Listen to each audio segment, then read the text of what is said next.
నువ్వే జగన్ నిన్నే జగన్ నిన్నే జగన్ మేం నమ్ముతాం నిన్నే జగన్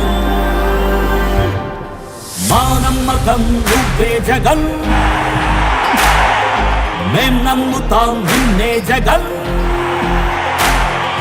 మా నమ్మకం నువ్వే జగన్ మేం నమ్ముతాం నిన్నే జగన్ నువ్వే జగన్ నువ్వే జగన్ మా నమ్మకం నువ్వే జగన్ నిన్నే జగన్ నిన్నే జగన్ మేం నమ్ముతాం నిన్నే జగన్ నిన్నే జగన్ నిన్నే జగన్ మేం నమ్ముతాం నిన్నే జగన్ నిన్నే జగన్ నిన్నే జగన్ మేం నమ్ముతాం నిన్నే జగన్ ఏ నాటికి నమ్మాటికి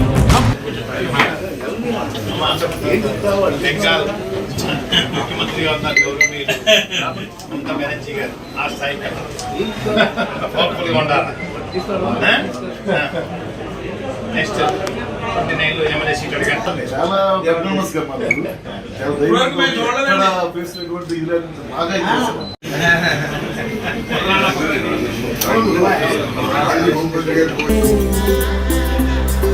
కంటి నీరు తుడిచే మా అమ్మఒడి నువ్వే మేలు కొనుకు మా బతుకు మలుపు రేపటి గెలుపు నువ్వే జగన్ మా నమ్మకం ఉండవండి.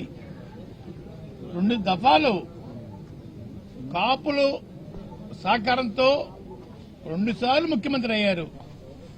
2 సార్లు కూడా కాపుల్ని టార్గెట్ చేసి అవమానం పాలు చేస్తా ఉన్నారు. అంటే బానిసలుగా బతకాలని వారి అభిప్రాయం అనుకుంటానని. ముందుసారి అయితే రాంబాబు గారి లాగా నన్ను, నా భార్యని, నా కోడలని, కొడుకుని కూడా నీచాతి నీచంగా కొట్టించడం, తిట్టించడం, లంజా రావే జుట్టు మెలిదిప్పి ఖండించడం పోలీసుల చేత చేయించిన మహానుభావుడు చంద్రబాబు నాయుడు గారండి. ఈరోజు ఇదే పరిస్థితి రాంబాబు గారు జరిగింది. నేను ముఖ్యమంత్రి గారిని ఒకటి కోరుకుంటున్నాను, అయ్యా ఈరోజు కాకపోతే రేపైనా మాకు జరిగిన అవమానం లాంటిది మీ మేడం గారికి, మీకు, మీ కోడల గారికి, మీ అబ్బాయి గారికి జరిగితే మీ ఫీలింగ్స్ ఎలా ఉంటాయో చెప్పాలని నేను కోరుకుంటా ఉన్నానండి. మేము బానిసలం కాదండి అయ్యా. పాకిస్తాన్ నుంచో ఆఫ్ఘనిస్తాన్ నుంచో వలస రాలేదండి అయ్యా. ఇక్కడే పుట్టాం, ఇక్కడే పెరిగామండి. కానీ నీచాతి నీచంగా మమ్మల్ని చూడటం, బాధించడం బాధగా ఉందని ముఖ్యమంత్రి గారు. రెండోది, తిరుపతి లడ్డు విషయంలో అబద్దాల మీద అబద్దాలు, అబద్దాల మీద అబద్దాలు రోజు వల్లించడం సమాజం నవ్వుకుంటుందండి. భక్తుల యొక్క మనోభావాలు దెబ్బతింటున్నాయండి. గుళ్ళకి వెళ్ళకూడదు, గుళ్ళో పెట్టే ప్రసాదం తినకూడదని అభిప్రాయం మీ మాట పెట్టి వారికి కలుగుతుందండి.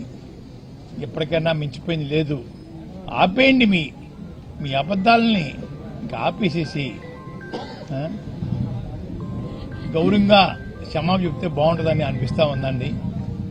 క్షమాపణ లేకపోయినా పర్వాలేదు, ఇక్కడితో ముగిస్తే మంచిదని కూడా అనుకుంటా ఉన్నానండి. ముగించకుండా సిబిఐ దర్యాప్తు మీద మళ్ళీ ఒక కమిషన్ వేయటం అన్నది ఏంటి మీ ఉద్దేశం? అందరినీ ముద్దాలకే పెట్టి జైల్లో పెట్టేద్దామనా ఏంటి ముఖ్యమంత్రి గారు? ఎన్నో రిపోర్ట్లు నెగిటివ్గా వచ్చాయే, ఎక్కడా పాజిటివ్గా లేదే. మాట మాటికి గొడ్డు మాంసం అని, పంది మాంసం అని, చేప కొవ్వని, ఆవు కొవ్వని అబద్దాలు వల్లిస్తా ఉన్నారు. ఆపని ముఖ్యమంత్రి గారు. దేవుడి మీద భక్తి పోతా ఉంది అయ్యా. ఇది మంచి పని కాదు. అధికారం ఇచ్చారు, మన ఇచ్చేది కాదండి రాష్ట్రం, ప్రజలు ఇచ్చారు ఒకసారి అవకాశం, మళ్ళీ పోయింది, మళ్ళీ ఇచ్చారు. సద్వినియోగం చేసుకోండి ముఖ్యమంత్రి గారు, బాధించకండి.